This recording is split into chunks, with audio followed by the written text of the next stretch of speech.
Muy bien, pues muy buenas tardes a todos. Eh, a nombre de la doctora Viviana Kluger, vicepresidenta del INIDE, y del doctor Ezequiel Abasolo, su presidente, tengo el enorme gusto de poder compartir con ustedes la sesión del día de hoy a cargo del maestro Gregorio Schroeder Slifka. Espero haberlo pronunciado bien, maestro. Eh, Muy bien, gracias. Muy bien, pues bienvenidos sean todos. Me voy a permitir hacer una pequeña reseña del maestro Schroeder y después, desde luego, dejarle la voz. El maestro es doctorando en Filosofía y Teoría General del Derecho por el programa de posgrado en Derecho de la Universidad de Sao Paulo.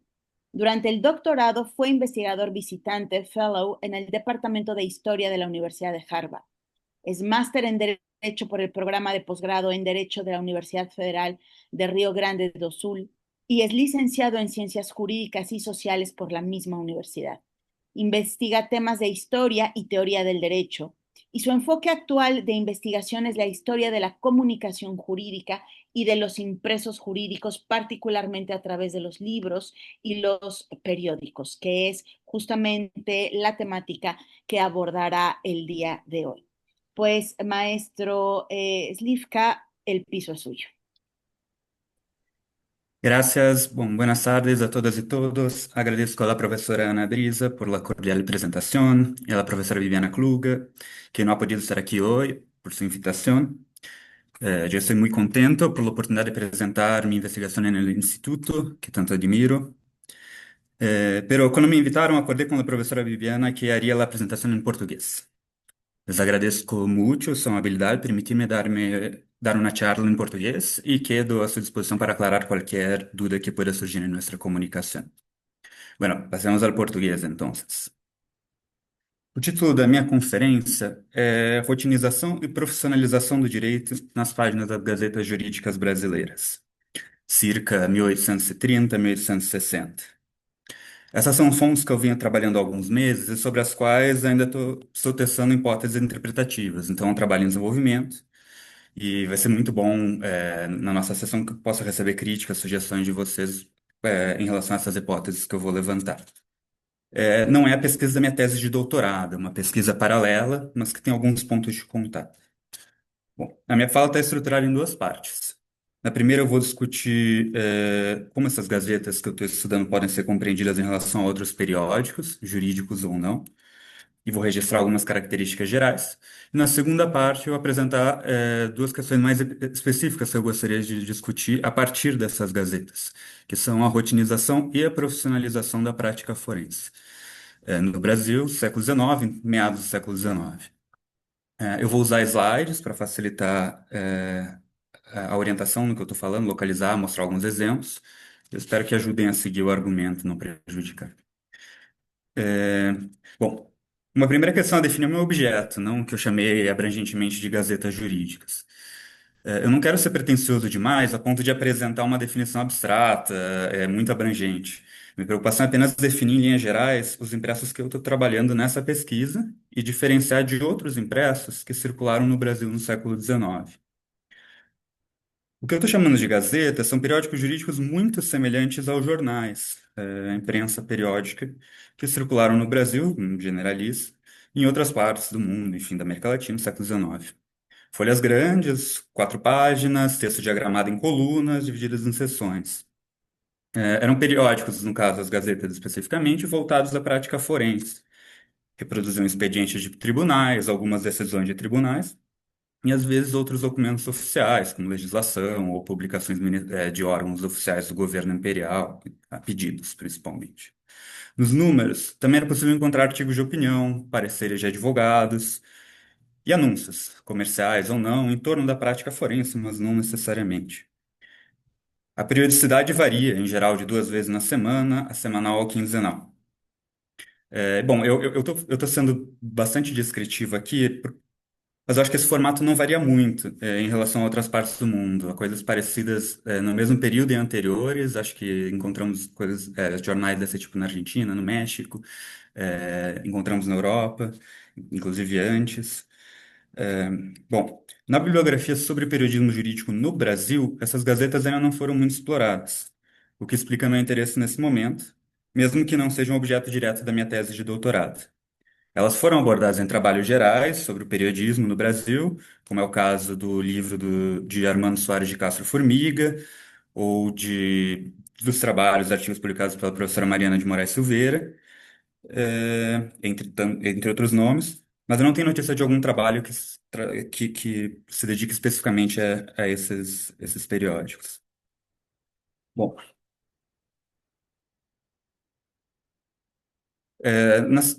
na sequência eu vou mostrar algumas imagens para a gente se localizar melhor, mas antes eu queria começar com uma linha do tempo mais ou menos ilustrativa. Aqui não são todos os periódicos publicados no Brasil no século XIX, periódicos jurídicos são muitos.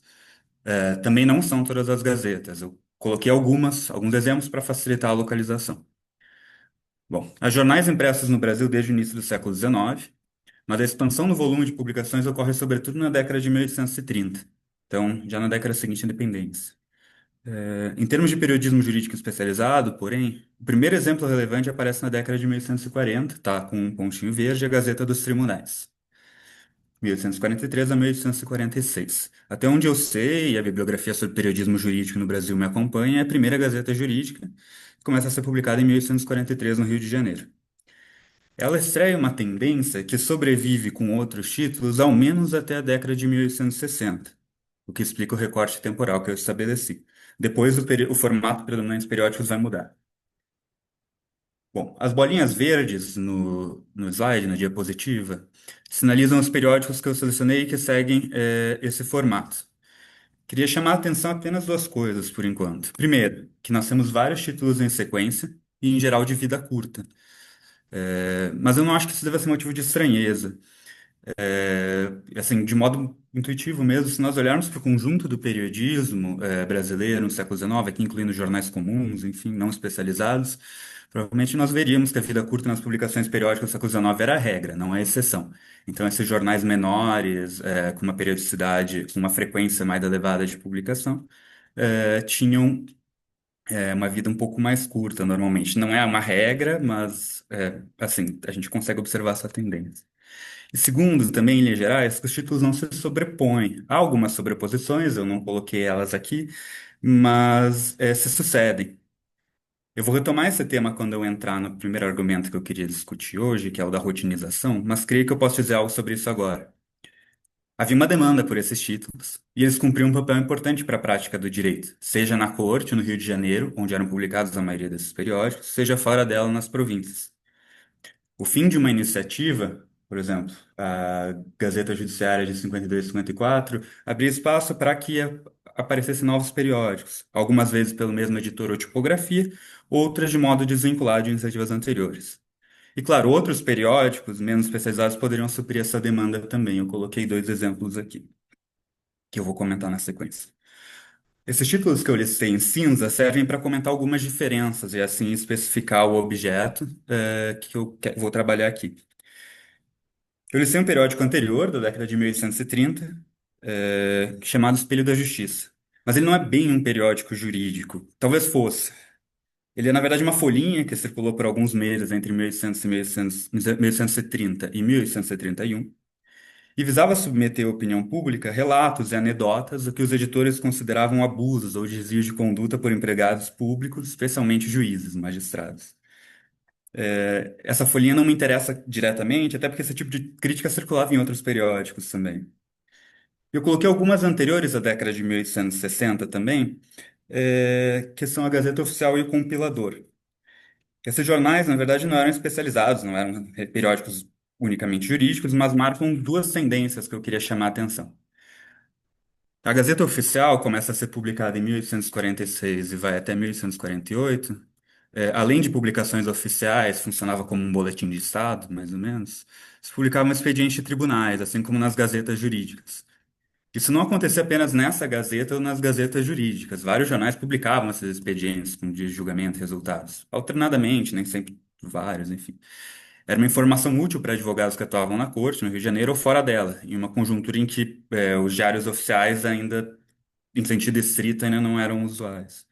Os jornais, então, ficavam responsáveis pela publicação de parte dos atos oficiais, não só do Executivo e do Legislativo, mas também no Judiciário. Destaquei essa por ter sido uma folha oficial, publicada com o brasão do Império, mas não especializada como a Gazeta Jurídica. Essa é uma primeira questão, uma tendência de publicação de atos oficiais pela imprensa de modo geral. E as gazetas jurídicas entram nisso também. E o segundo que eu destaquei é o compilador, que marca uma segunda tendência, que também não é exclusiva desse título, que é a reprodução de conteúdo publicado em um jornal em outros jornais, em geral menores. Isso acontecia muito em jornais de províncias, que não da Corte do Rio de Janeiro, que reproduziam informações divulgadas em jornais da Corte, como o Jornal do Comércio, o Diário do Rio de Janeiro. E o compilador é uma especialização dessa atividade. Ele foi publicado entre 61 e 62 fez um papel, inclusive, esse papel, inclusive, em relação a gazetas jurídicas, antes de simplesmente tomar o lugar de uma delas e começar a publicar uma seção, tipo um encarte nomeado Gazeta dos Tribunais. É um contraste com o periódico especializado, um periódico que retira informações específicas, especializadas, de outros periódicos. Outro jornal, portanto, que concorreria com o que fazem as gazetas, mas igualmente diferenciável pela especialidade, né? Eu acho que esses casos mostram algumas dificuldades de delimitar o objeto periodismo jurídico ou revistas jurídicas, que já foram largamente discutidas pela bibliografia especializada do nosso campo de pesquisa, da história do direito. No caso argentino, o volume publicado sobre revistas jurídicas, organizado pelo professor Victor Tal Anzoátegui, é exemplar, assim como outros publicados em outros lugares. As gazetas são desses casos um pouco limítrofes, que compartilham características com outros periódicos, não são casos claros do que hoje que são mais familiares para nós como periódicos jurídicos hoje. Bom, seguindo aqui na linha do tempo para concluir. A partir da década de 1860, o perfil do periodismo jurídico muda no Brasil. Em lugar de gazetas, começam a ser publicados periódicos mais extensos, em volumes menores, em quarto ou em oitavo, com dezenas ou centenas de páginas. São os casos, aqui eu listei duas, da Revista Jurídica e da Revista do Instituto dos Advogados Brasileiros. Essa segunda é estudada pela Gabriela Lombardi, que é minha colega aqui na Universidade de São Paulo, que está aqui conosco hoje também. Bom, essas revistas juntavam artigos doutrinais, decisões de tribunais, outros materiais organizados em seções, mas com um perfil muito diferente das gazetas anteriores. O intervalo entre as publicações era maior, periodicidade trimestral ou semestral, e em geral foram iniciativas mais longevas. Então, sem considerar interrupções, os dois exemplos que eu mencionei, a revista jurídica dura uma década e a do IAB mais de duas. Parece haver uma mudança no ritmo da informação, portanto. Algumas coisas são absorvidas pelo periodismo diário, outras por esse novo periodismo especializado, e que trabalha as decisões judiciais, especialmente de uma nova forma, e também a publicação de textos jurídicos, como artigos doutrinais. Mas eu vou deixar isso em aberto porque foge um pouco do meu recorte no momento. Só mencionar mais dois conjuntos de exemplos. Duas revistas grandes, mais da segunda metade do século XIX, a Gazeta Jurídica e a Revista O Direito, seguem essa tendência das revistas da década de 60, e já foram bastante estudadas. E, finalmente, no final do século XIX, na década de 90, periodismo acadêmico, especializado também, as revistas da Faculdade de Direito de São Paulo, do Recife, de 1891 a 1893. Que bom, o professor Alfredo, que está aqui conosco, deu uma palestra em São Paulo sobre esse tema recentemente, eu não vou me aprofundar muito nisso, e elas são mais familiares para nós, de modo geral. Essas duas, por exemplo, sobrevivem, existem até hoje, são publicadas até hoje, embora com algumas interrupções. E claro, depois vão aparecer outras tendências, como o periodismo especializado, em torno de disciplinas, revistas de direito romano, de direito comercial, revistas de jurisprudência editadas pelos próprios tribunais. Não são tendências específicas do Brasil. Eu acho que essa linha do tempo e a narrativa que eu construí em torno dela, a gente encontra com muita facilidade na Europa e na América Latina, talvez com algumas diferenças, mas essas tendências elas não são exclusivamente locais, eu acredito. E claro, se nós nos aprofundássemos em projetos como que o professor Carlos Petit apresentou aqui no Instituto sobre Periodismo Jurídico Latino-Americano, eu acho que as semelhanças ficariam muito claras, nós encontraríamos uma tendência parecida, é, em termos comparativos. Bom, algumas ilustrações só para eu mostrar alguns exemplos desses periódicos e entrar no meu argumento propriamente. Essa é a primeira página do Espelho da Justiça, aquele primeiro que eu indiquei, começa a ser publicado em 1830. Embora ele toque em temas jurídicos, tem propósito muito diferente, né? Ele é um periódico crítico, publica anedotas, enfim. Não é um periódico voltado à prática do direito. Eu coloquei aqui para contrastar, inclusive em termos de forma, com o próximo, que é a primeira Gazeta, a Gazeta dos Tribunais, de 1843. Ela começa a ser publicada em 43, tem a mesma diagramação usual de jornais do período, com colunas e seções. É, E bom, sendo muito breve e tomando como referência não o primeiro número que está na tela, mas o segundo, nas páginas a gente encontrava, depois de informação de assinatura e de informações práticas como dias de audiência, de atividade nos tribunais e juízos da Corte do Rio de Janeiro, nós encontrávamos expedientes do Supremo Tribunal de Justiça, do Tribunal da Relação do Rio de Janeiro e de juízos locais. Outras notícias forenses, como editais, arrematações, uma parte policial e, finalmente, uma decisão, de um recurso de revista em um processo crime, um recurso dirigido a um tribunal.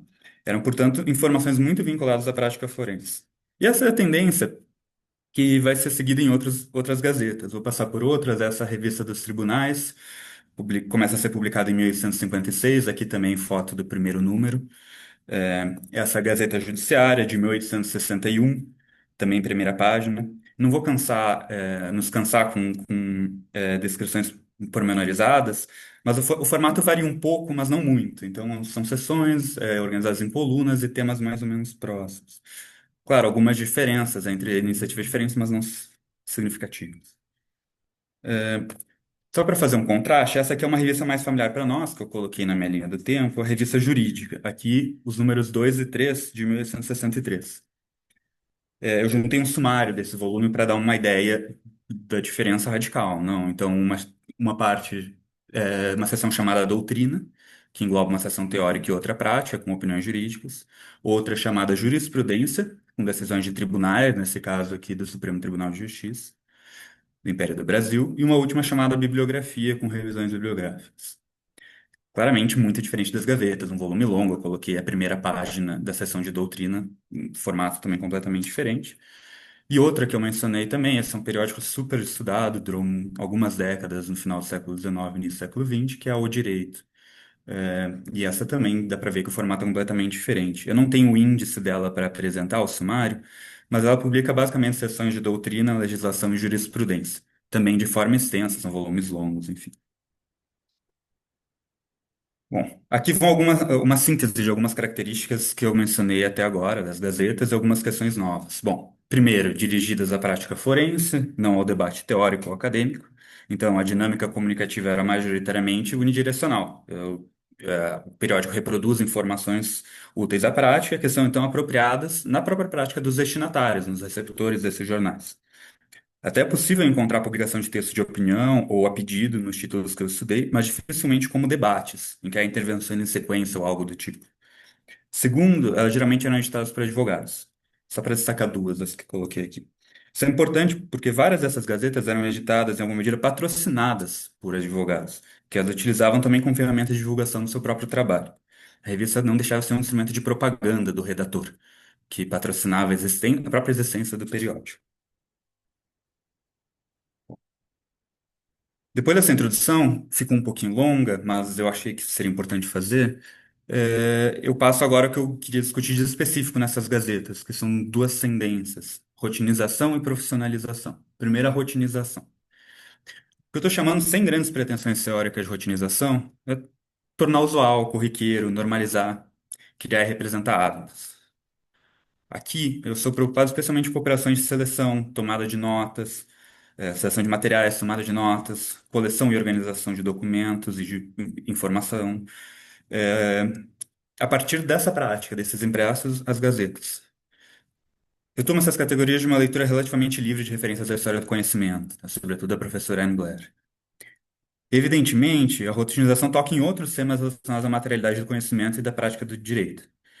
Frequência de publicação, possibilidade de remessa e preços que pautam o alcance dessa informação, desses materiais, a forma do impresso, a gente viu formas bastante diferentes que pautam também a possibilidade de arquivamento pelas pessoas que adquirem, pelos assinantes, esses materiais.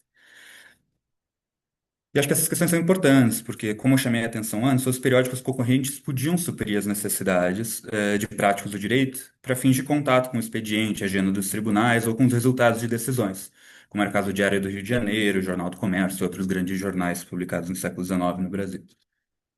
Vou trazer exemplos a partir de duas práticas para ficar um pouco mais claro o que eu estou chamando de rotinização, de redação e de leitura. Bom, as traduções, elas talvez não sejam completamente acuradas, sabe? Mas eu tem o original em português de um lado e eu coloquei traduções em espanhol para, enfim, para facilitar um pouco. O primeiro exemplo é de uma carta do conselheiro Aragão, que foi membro do Supremo Tribunal de Justiça do Império do Brasil. Foi reproduzida no primeiro número da Gazeta dos Tribunais, aquela primeira revista de 1843, em resposta a um pedido dos redatores para ter acesso às suas notas e reproduzi-las na Gazeta. E se lê, né? Vou selecionar apenas uma parte. E por lhes constar que eu, na qualidade de membro do Supremo Tribunal de Justiça desde a sua instalação, em 9 de janeiro de 1829, tenho feito e continuo a tomar para meu uso particular notas de todos os julgamentos, decisões e expedientes do referido tribunal, me pedem, se eu nisso não achar inconveniente, e por amor da justiça e do bem público, que haja de lhe ministrar essas notas, e o meu consentimento para as poderem publicar no seu periódico, oferecendo-me, para esse efeito, um escrevente à minha disposição. Essas passagens expõem duas coisas. A primeira, a forma como a prática de tomada de notas, seja de um magistrado, seja de um escrivão contratado por ele ou pelos redatores da revista, está entrelaçada com a prática do periodismo, né? Sem querer exagerar o argumento, o ponto é que o periódico acaba sendo uma decorrência da prática de tomada de notas e de controle da rotina do foro. Mesmo sem a colaboração do magistrado, muitas das informações nele contidas poderiam ser obtidas pelo operador do direito no Rio de Janeiro ou em outros lugares através de outros meios, se não tivessem à disposição dos jornais. Ela acaba se entrelaçando. E a segunda, que eu não creio que seja óbvia, é a forma como ela expõe ao público a própria prática de produção da Gazeta. Ou seja, como os expedientes e decisões são transcritos e então reproduzidos na página dos periódicos antes de haver documentação oficial impressa. Isso hoje talvez seja mais óbvio, mas não acho que fosse. E não é óbvio, na verdade, que Gazeta, jornais, enfim, exponham os segredos do seu métier, do seu trabalho, né? Como aquilo é produzido. Um segundo exemplo, aqui de um anúncio na Gazeta Judiciária, em número de 1853, relacionado à permissão de retirar cópias do livro de sentença do mesmo Supremo Tribunal de Justiça do Império do Brasil. Aqui eu vou ler só um trechinho também. A Secretaria do Supremo Tribunal de Justiça facultou-nos a permissão de tirarmos por cópia do livro, onde se acham registradas, as sentenças que o mesmo Supremo Tribunal ha proferido nos processos de reclamação de antiguidade do juiz de direito. Assim, participamos aos nossos leitores que iremos publicando, à proporção que forem baixando do tribunal tais sentenças. Aqui eu quero insistir no mesmo ponto. Com a permissão da Secretaria do Tribunal, foi autorizada a tomada de cópias de sentenças por ele emitidas, assim que registradas, possibilitando sua reprodução nas páginas dos jornais. Fica claro que a interação com escrivães e práticas do foro, portanto, era usual nas gazetas. Nesse caso específico, a Gazeta Judiciária chega a se intitular em alguns números como o jornal único autorizado, aqui eu cito, a publicar as sessões. Creio que os dois exemplos mostram a importância de pensar conjuntamente as práticas nos escritórios e oficinas do direito e a materialidade da comunicação, nesse caso, a partir de impressos, que acaba por pautar e mesmo alterar a rotina dessas práticas. Ainda nesse exemplo, só uma questão secundária, uma questão nesse argumento, que é a questão do público.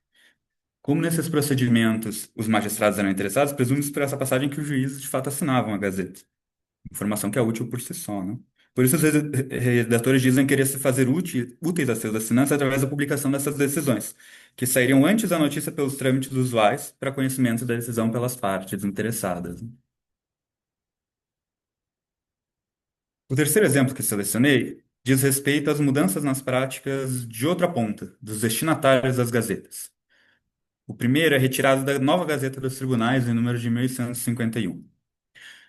Coleções. Tendo reimpresso alguns números que se haviam acabado, acham-se agora no escritório dessa folha coleções completas dos 4 anos de sua existência, à disposição das pessoas que as precisarem, pelo cômodo preço de 10 contos de réis ou 12 encadernadas.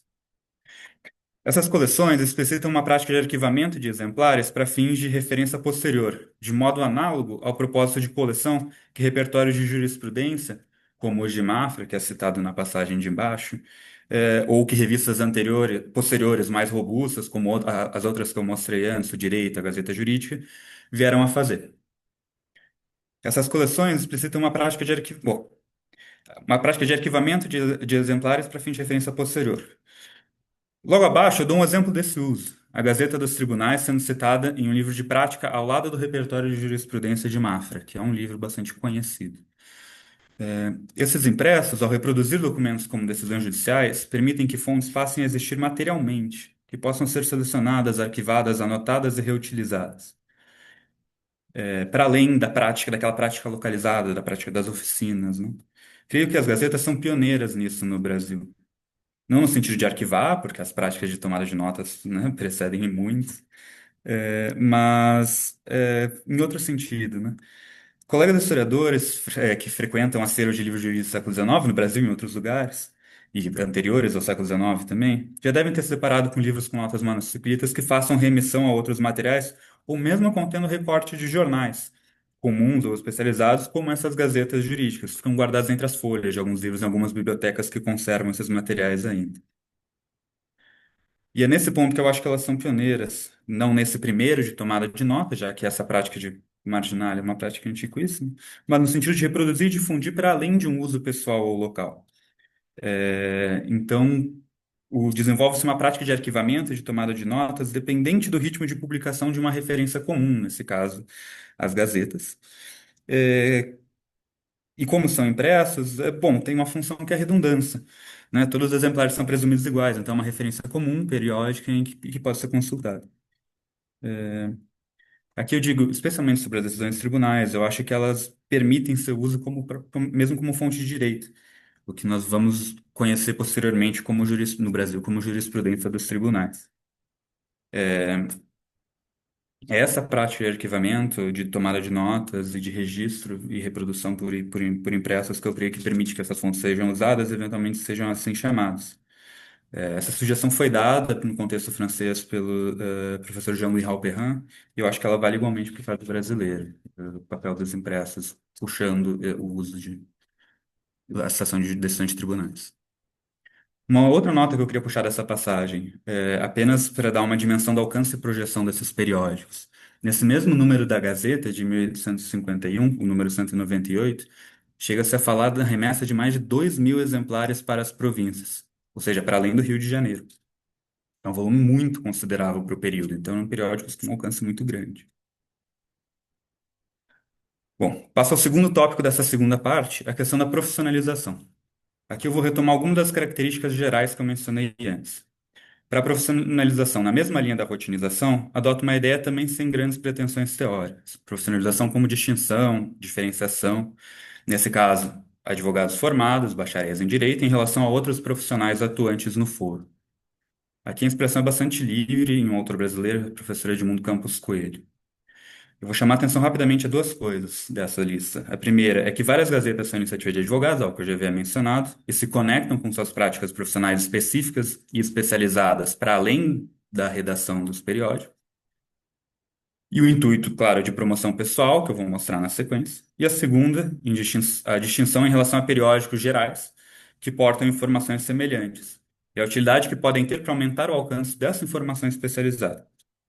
Bom, vou ir aos exemplos que fica mais claro também. Primeiro, de um anúncio do primeiro número do segundo ano de publicação da Gazeta Judiciária, aqui de 1862.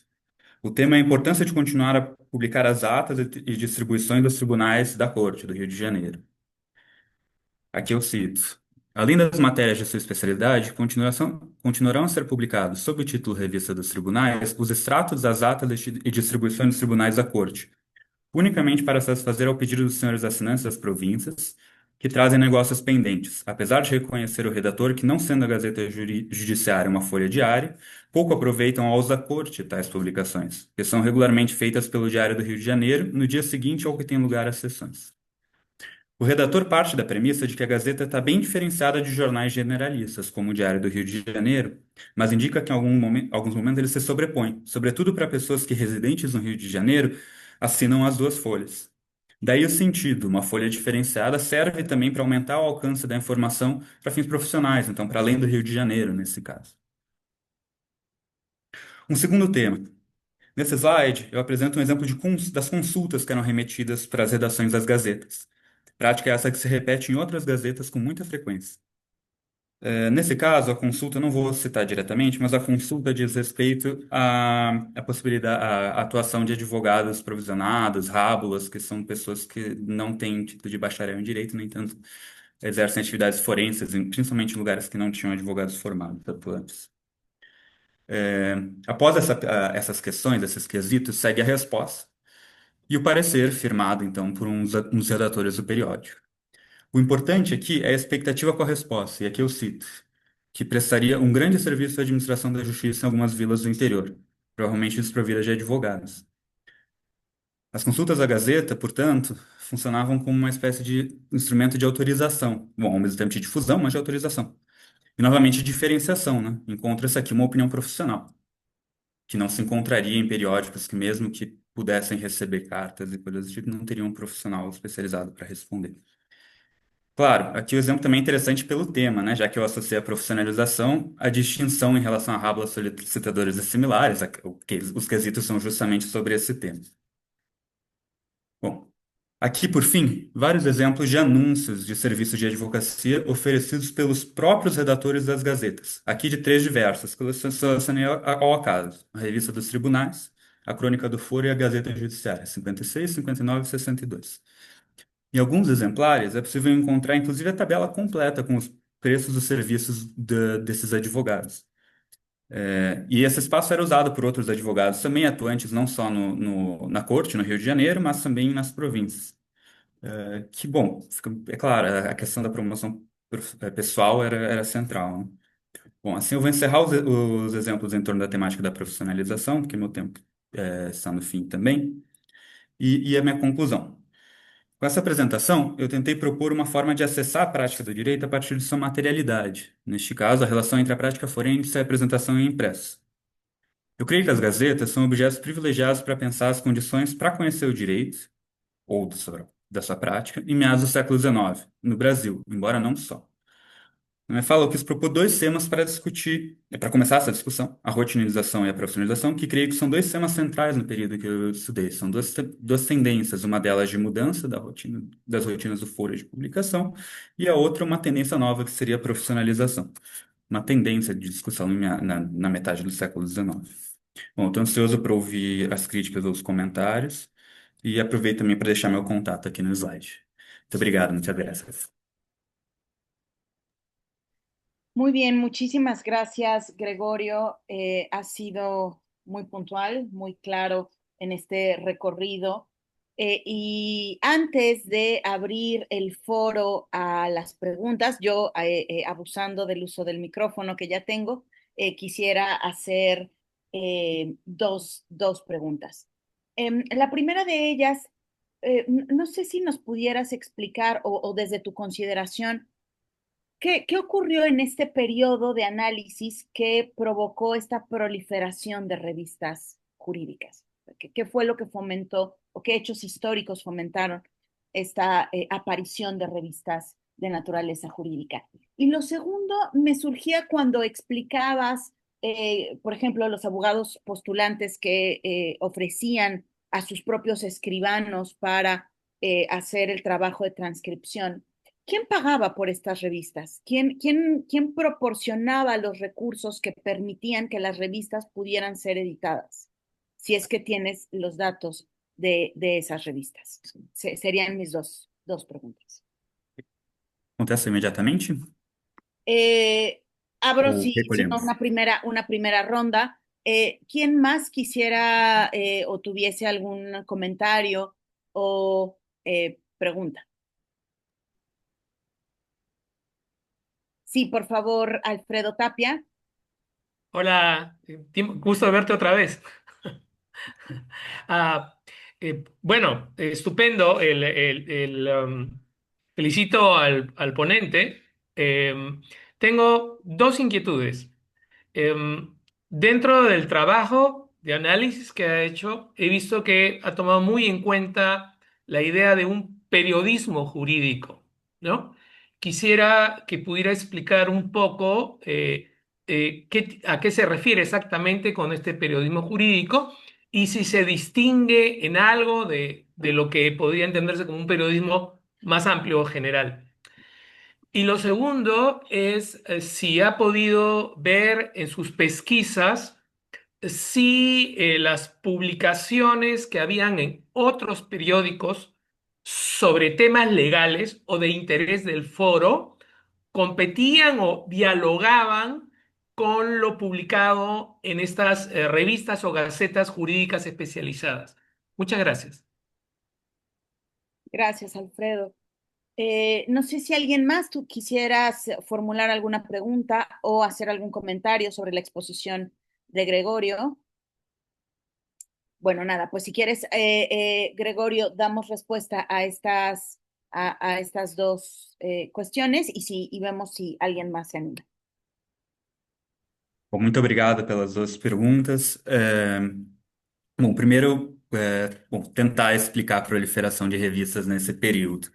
É, Bom, eu acho que uma questão que eu não explorei nessa pesquisa, mas que intuitivamente eu acho que é importante, é relacionar com movimentos, tendências mais abrangentes. Então, a Gazeta dos Tribunais, o nome, bom, a gente pode associar imediatamente à Gazette des Tribunaux, na França, e a outras gazetas que vão aparecendo posteriormente. Então, existe uma tendência. No Brasil, especificamente, há uma tendência no periodismo de modo geral, então de jornais, na imprensa, de proliferação a partir da década de 20, mas sobretudo a partir da década de 1830.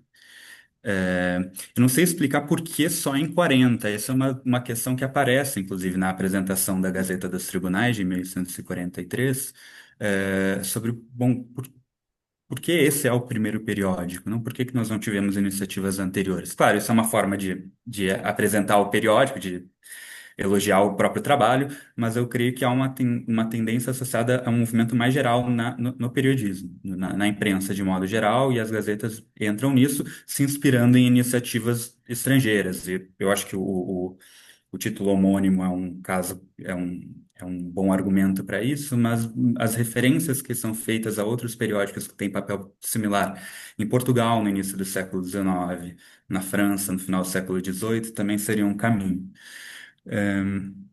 Então, essa seria, mas a proliferação mais forte vai se dar um pouco depois, a partir da década de 60, 70, começam a surgir mais periódicos. Esses, eu mostrei a linha do tempo, eles são mais ou menos, assim, não são tantos até a década de 60, aumenta bastante no final do século XIX.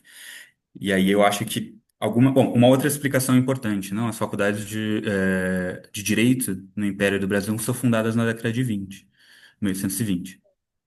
Então, e antes do início do século XIX, antes de 1808, portanto, ainda antes da independência, com a vinda da família real, as tipografias no Brasil, em geral, eram proibidas de ser instaladas. Então, esses são outros dados para explicar. Acho que tem um conjunto de fatores que eu precisaria juntar para explicar. Y quizá también el tema de la codificación, ¿no? O sea, esta cultura de la codificación, no lo sé, no lo sé, hablo desde mi ignorancia, pero no sé si se podría establecer alguna relación entre codificación y la proliferación de revistas y periódicos de naturaleza jurídica. No lo sé. Eu acho que, bom, as codificações no Brasil, as primeiras datam da década de 30, de 1830. Em direito privado, no entanto, só no início do século XX, não? Então, eu acho que sim, mas com uma tendência, talvez sim, mas com uma tendência mais geral. Uma tendência, sei lá, alguma coisa de traços iluministas, por exemplo, que aparece no próprio primeiro número da Gazeta, alguma coisa sobre luzes, sobre um espaço de debate de opinião pública, debate de ideias, de transparência, né, coisas desse tipo. Não com esses termos, a transparência acho que é um pouco anacrônico, mas Sí, eu acho que sí. isso aparece e talvez pudesse estar associado à codificação, uma ideia de acessibilidade dessas decisões. Elas não estão mais restritas aos profissionais que frequentam os espaços, elas vão para os periódicos, são submetidas à crítica, né? Aquele jornal de 1830 que eu mencionei, o Espelho da Justiça, ele é um exemplo claro. O objetivo dele é submeter à crítica pública, ao escrutínio público, decisões e a conduta de magistrados que são consideradas desviantes e são criticadas publicamente em uma folha. Então, quer dizer, isso eu acho que é uma tendência um pouco mais abrangente, que a gente poderia associar também, colocar no mesmo caldo da codificação. Eu acho que sim. Hum.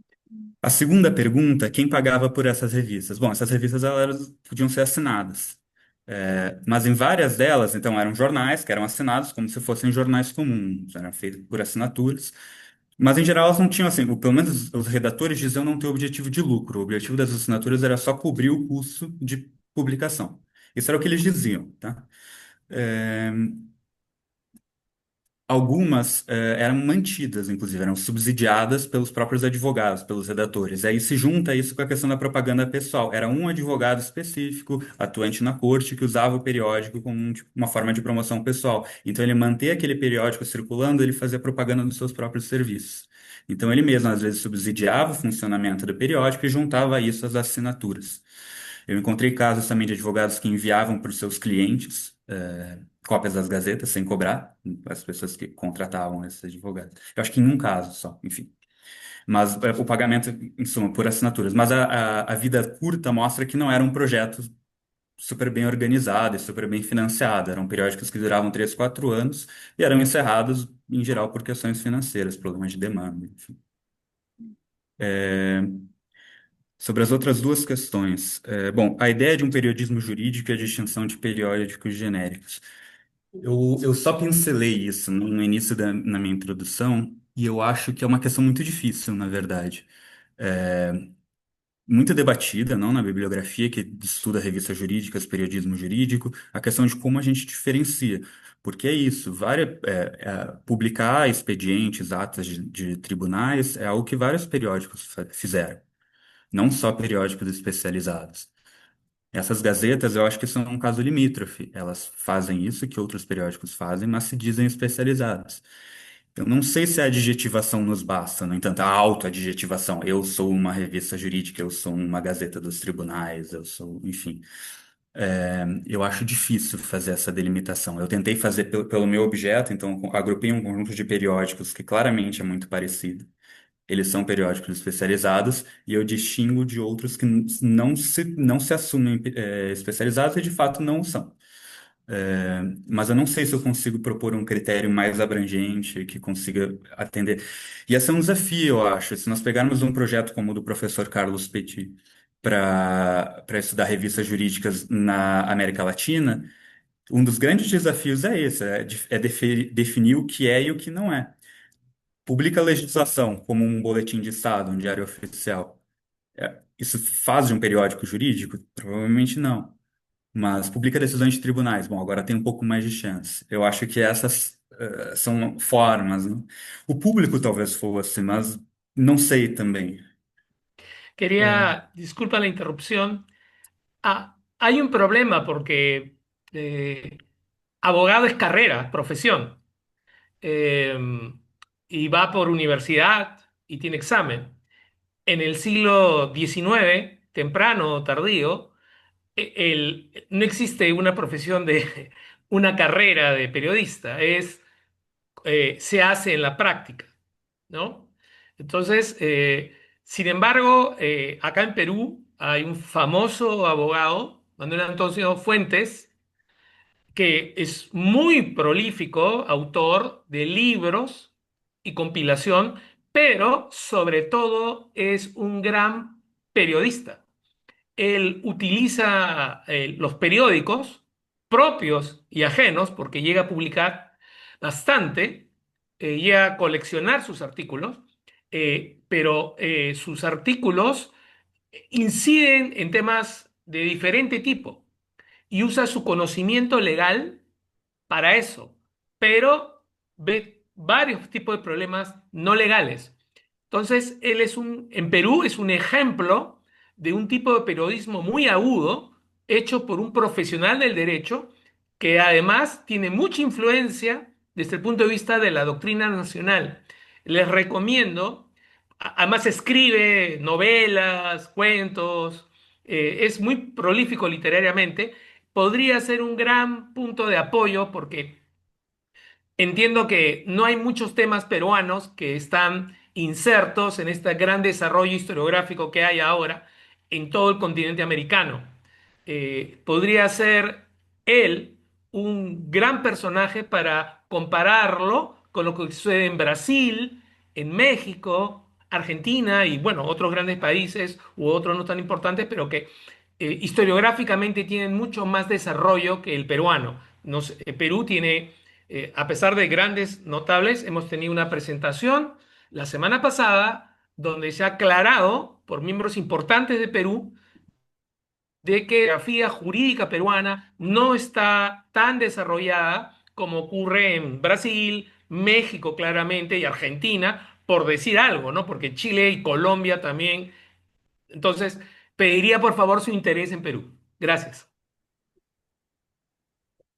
Muito obrigado pela indicação. Acho que sim, vale muito a pena fazer um projeto comparativo.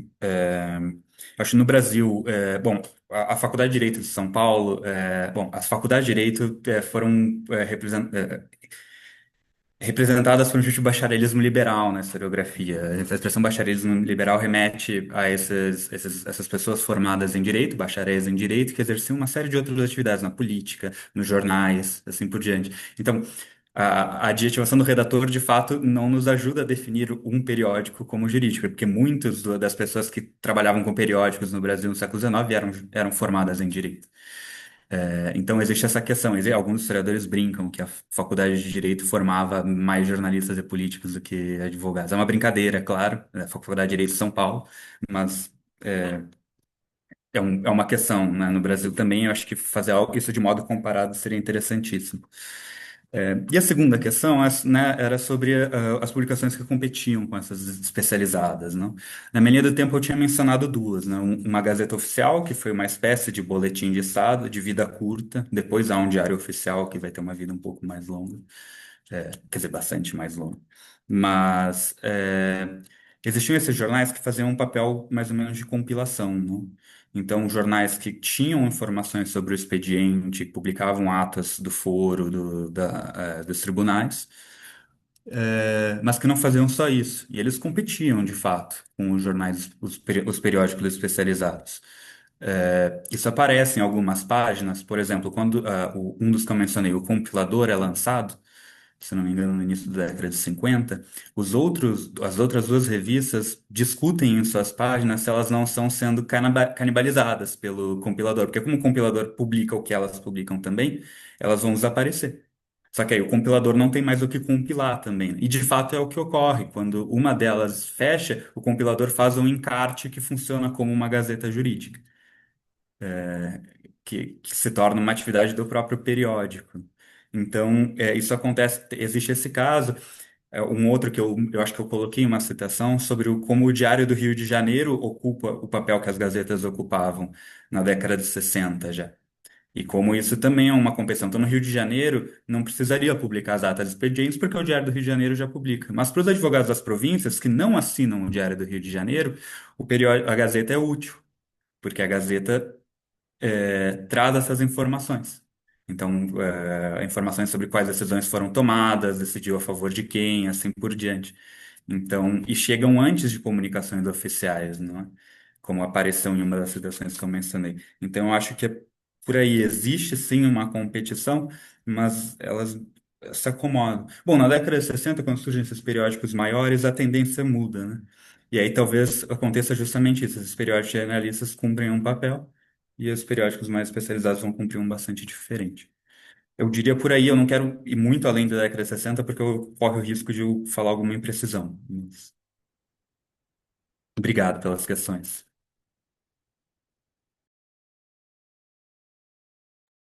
Sí, por favor, Rodrigo. Gracias, Ana. Buenas tardes a todos y todas.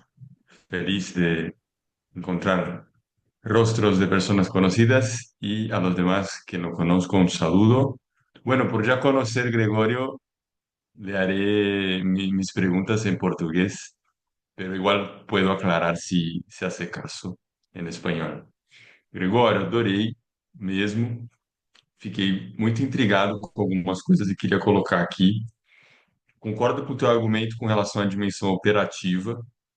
Eu acho que bate um pouco com o que a Gabriela elabora na pesquisa dela com relação aos códigos e com relação a essa necessidade dos advogados, do foro ter essa demanda, né? Mas eu queria tentar articular uma suspeita que eu fiquei olhando a tua apresentação, que é o que que isso pode ou não ter a ver com a articulação de um projeto de poder dos advogados. Me pareceu, lendo en passant os conteúdos do que você expôs, que existe uma tentativa de romper a quarta parede, né? O que fica dentro das varas e dos gabinetes. Puxando um gancho no que você estava comentando agora há pouco, a ideia de transparência, mas que talvez eu elaborasse de uma forma conscientemente anacrônica, mas para exortar aqui o debate, o princípio da publicidade, né? É, Tem uma passagem específica que eu acho muito legal e que eu não consegui ler por inteiro, mas as primeiras linhas já me agarraram, que está na Revista dos Tribunais número 2, salvo engano, o ano é de 1856. Foi o último ou penúltimo slide, em que existe um registro da visão que a advocacia faz sobre ela mesma. Divulgar a visão que os advogados tinham sobre eles próprios ou do que eles gostariam que as pessoas tivessem a respeito deles. E aí há uma menção específica de um advogado ali que está vendendo os serviços, né, expondo os serviços da própria banca com relação à mercantilização, contra a mercantilização da profissão e dizendo aqui não se trata de a materialidade ou de enriquecer, não é sobre isso a advocacia, mas essa coisa assim de um sacerdócio, né? Esse tipo de manifestação, e eu acho que você foi muito feliz na montagem do teu objeto, porque permitiu como se houvesse a contrapelo uma espécie de etnografia do passado. Então, tem o hábito a partir dos rastros da advocacia como um ofício, né? Eu acho que é um ofício muito artesanal, ainda mais nessa época, puxando aí um pouco o Edmundo que você trouxe, né? Eu acho que, porque o direito esse está muito institucionalizado, né? O direito é uma coisa, e a formação catedrática do direito é uma coisa. Agora, o foro e o ofício de quem opera as normatividades em conflito, em litigiosidade, isso é outra coisa. Eu diria até que o que você capturou nas gazetas é uma necessidade do advogado e que se articula um pouco com talvez esse projeto de poder. Cabe essa fala onde os pés pisam, vou jogar limpo, eu sou advogado, então também muito do que eu estou trazendo aqui é muito implicado numa prática, né? Mas eu acho muito curioso como certas coisas estão prementes ali nessa exposição dos juízes, da possibilidade de criar um foro público sobre o debate que acontece nas varas e dos gabinetes. Enfim, vou encerrar, até porque a nossa interlocução acadêmica já é de outros tempos, então a gente segue, mas muito obrigado y gracias, Ana, a los demás por el espacio. Siempre salutar estar con ustedes. Al contrario, muchas gracias a ti, Rodrigo, por asistir. No sé, Gregorio, si tuvieses algún comentario para Rodrigo. Claro, Rodrigo, muito obrigado pelo comentário. E, bom, tem uma questão no fundo, né, que eu vou tentar reagir a ela. Eu acho que sim, né, quando eu falo de profissionalização, eu estou falando desse fenômeno, né, dessa coisa da distinção. Não é o advogado distinto do operador do direito que não é bacharel, não? Esse é o fenômeno, não? E, bom, nesse mesmo período, há coisas muito marcantes, né? A criação do Instituto dos Advogados Brasileiros, IAB, que é central na narrativa do Edmundo. É, bom, nós temos as próprias faculdades, não? Então, quer dizer, tem um conjunto. Né? Mas na outra ponta é isso, né? Nas vilas no interior do país não tem advogados para atuar. Então, e o periódico, eu acho que acaba funcionando como esses periódicos especializados, como uma primeira forma de distinção, sim. Né? São anteriores, não são, são anteriores à própria revista do IAB, né? Que é da década de 60. Então, eu acho que existe essa distinção através dos impressos. Esse é um impresso especializado. Ele publica, assim, as atas expedientes, que são publicadas podem ser publicadas em outros jornais, mas publica pareceres. recebe consultas, não é? Então, eu acho que, sim, essa é uma distinção. E, bom, a mercantilização, eu encontrei em pelo menos um que eu lembro de cabeça, mas acho que em mais de um existe, nos jornais as tabelas com os serviços prestados pelos advogados inteiras, em tabelas enormes, de uma coluna inteira ou mais, descrevendo os serviços e os respectivos valores. Então, é uma atividade bastante mercantil a dessas gazetas também, não é? Mas ela se mistura, não, com esses outros argumentos. No lançamento dos periódicos, o lançamento da Gazeta dos Tribunais passa por aí. Nós precisamos que as decisões sejam publicadas para serem submetidas à crítica pública. Não é a ideia de publicidade. Ela está forte já. A mesma coisa vale para outros periódicos, não? É, especializadas ou não. Em outras gazetas, coisas parecidas aparecem também, a importância de publicar, enfim. Mas isso também existe uma coisa de elogiar aquele trabalho mesmo, né? Não obstante, eu acho que sim, elas são um começo, porque aquele caso das coleções que eu mencionei, para mim é muito significativo. São essas folhas que são juntadas em um volume, encadernadas e usadas como um arquivo para consultar decisões judiciais, que vão ser citadas, né, no foro, em livros. Eu botei só um exemplo, mas existem tantos outros. Então, essas folhas que são guardadas, são recortadas, colocadas em papéis. Então, quer dizer, sim, essa publicidade, ela funciona, né? Uma atividade que antes seria muito mais artesanal, é exatamente isso. É um advogado que vai ir até o tribunal, ou vai mandar um escrevente para tomar notas do que foi decidido e retornar com notas pessoais, manuscritas, não tem essa ideia. O impresso ele é redundante, então todos têm cópias iguais e todos comentam em torno da mesma decisão, que não é uma decisão manuscrita em um caderno, num livro que está à disposição de poucos. Então, bom, juntando os dois temas, né, mercantilização contra o sacerdócio, que é uma retórica que aparece, né, nesses periódicos, nessas gazetas, pelo menos em algumas delas, e a questão da distinção, né? E juntando com a publicidade. Acho que é por aí. Mas muito obrigado pelo comentário. Achei ótimas as sugestões. Gracias, Gregorio. No sé si hay alguna otra cuestión o alguien quisiera hacer algún comentario sobre la exposición del maestro Gregorio. Bueno, pues efectivamente, Gregorio, con tu charla cerramos el ciclo 2025 del INIDE. Es así, ¿verdad, Leandro? Sí, hoy termina. Muy bien, Hoy pues termina. entonces hemos cerrado con broche de oro el ciclo de conferencias de los jueves que el Instituto de Historia del Derecho de Buenos Aires ofrece y que se ha convertido en una tradición en el gremio. Me parece muy interesante además que se haya hecho en portugués. Creo que eso ha sido una decisión muy acertada de tanto tuya como de Viviana. Yo lo celebro y es una lástima que sea incapaz de poder interactuar en tu lengua, Gregorio, pero me gusta mucho que haya sido así.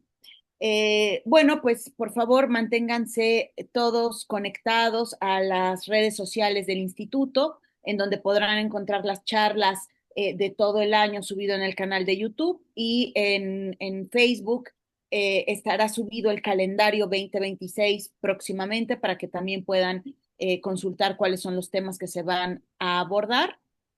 Les agradezco a todos y a nombre de la doctora Viviana Kluger, que está viajando en este momento y por eso no podía moderar. Además, lo lamentaba un montón porque estos son temas que ella trabaja. Entonces, justo este tema, ella, la verdad es que estaba pues muy frustrada de no poder moderar esta charla.